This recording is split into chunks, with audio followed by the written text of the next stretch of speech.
하지만 잘못 만졌을 경우에 오히려 탈구가 안 생겨도 되는 상태에 힘을 줘가지고 집에서 자가 진단으로 뼈를 밀어봐도 되냐는 저는 안녕하세요 우디 여러분. 오늘은 슬개골 탈구와 관련해서 보호자분들이 되게 궁금해하시는 두 가지 질문을 제가 좀 준비했습니다. 첫 번째는 슬개골 탈구를 집에서 자가 진단을 실제로 하고 싶어 하세요.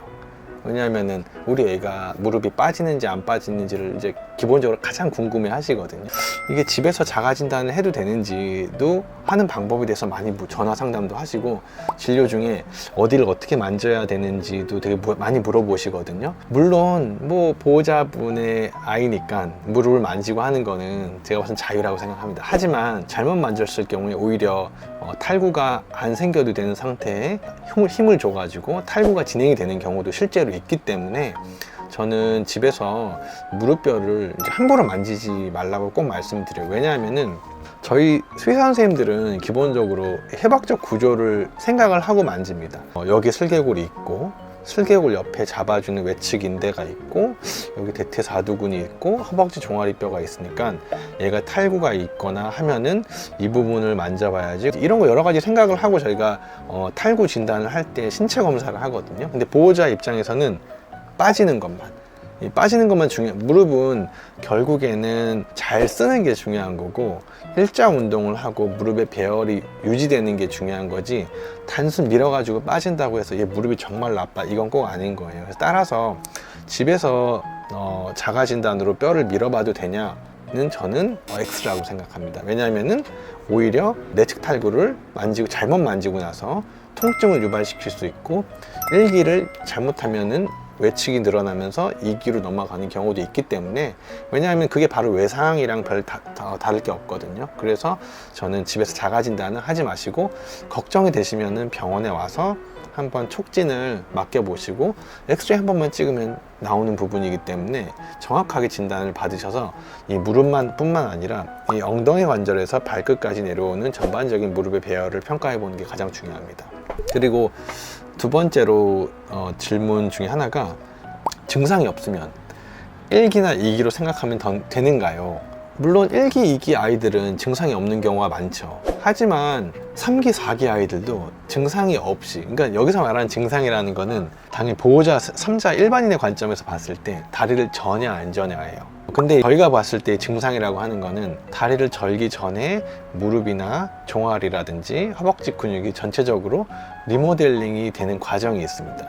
그거를 저는 증상을 포함한 어떠한 그 증상이라고 말씀을 드리는데, 보호자 입장에서는 왜 잘 걷고 다리 절지 않아, 쩔뚝거리지 않아, 그러면은 얘는 1기나 2기일 거야 생각을 하시거든요. 근데 실제로 저희가 병원에 내원해서 특히나 노령견 아이들 같은 경우에는 다리 절지 않고 다리가 이미 오다리가 된 상태에서 그레이드 3기라든지 정말로 4기인데도 보호자가 모르는 경우가 되게 많아요.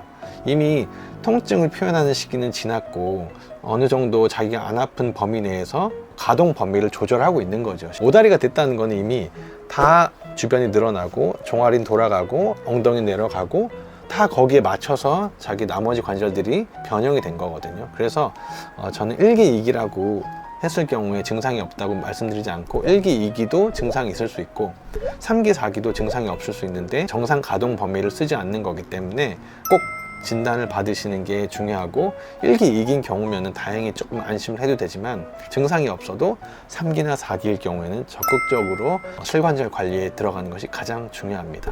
저희 슬개골 탈구 수술 아니면은 슬관절 진료 때문에 오실 경우에 저희도 이제 엑스레이를 찍거든요. 엑스레이를 찍을 때 대부분 애들이 엑스레이 찍는 걸 싫어해요. 당연히 다리를 평소하고 다르게 좀 펴야 되고, 잘 빠지지 않는 아이지만 실제로 빠졌을 때 관절이 어떻게 돌아가는지 평가를 하기 위해서 슬개골을 안쪽으로 돌려놓고 찍기도 하거든요. 근데 보호자분들은 그게 이제 슬개골 탈구를 더 유발시키지 않냐 이렇게 걱정도 많이 하시는데, 실제로 그거는 진단을 위한 어떠한 슬관절의 이제 신체 검사의 일부분이라고 보시면 될 것 같고, 그거 자체가 탈구를 더 유발을 하지 않습니다. 그리고 실제로 좀 중형견이라든지 내측 탈구를 정확하게 평가하기 어려운 아이들 경우에는 저희가 보호자 동의하에 진정을 하고서 실관절의 엑스레이를 진행을 하기도 합니다. 정확한 진단을 하기 위해서죠. 왜냐하면 수술이 필요한지 아니면 내과적이나 재활적인 치료로 가도 되는지를 나누기 위해서 하는 검사이기 때문에 그 부분은 아마 이제 진료 시에